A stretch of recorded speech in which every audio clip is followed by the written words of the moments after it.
from the Bradley's Jewelers studio. Bradley's Jewelers, where Jacksonville gets engaged. 106.5 WSFL FM and WSFL HD1. New Bern, Greenville, Jacksonville, Morehead City.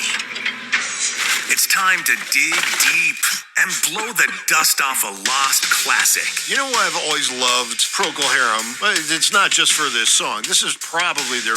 If you were going to name a Procol Harum song to anybody, this would be the one you start with. This is the sales pitch, for lack of a better term. But they were formed. This song's from 1967, but the place that the band was formed really does predate that so much. Commonly referred to as South End, they actually came to be Procol Harum at South End on Sea. That's a coastal city. And we know we love our coastal cities here in eastern North Carolina, but it is in a part of Essex, England, lies on the north side of the Thames estuary.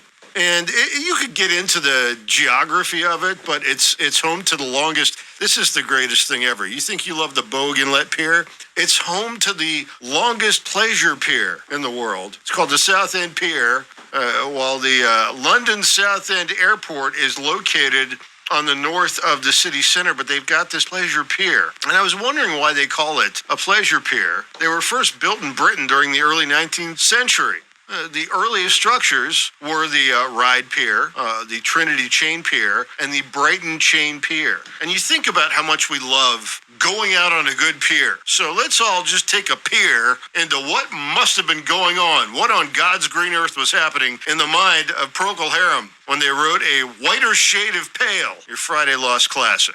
Take a peer, why don't you? 106.5 WSFL.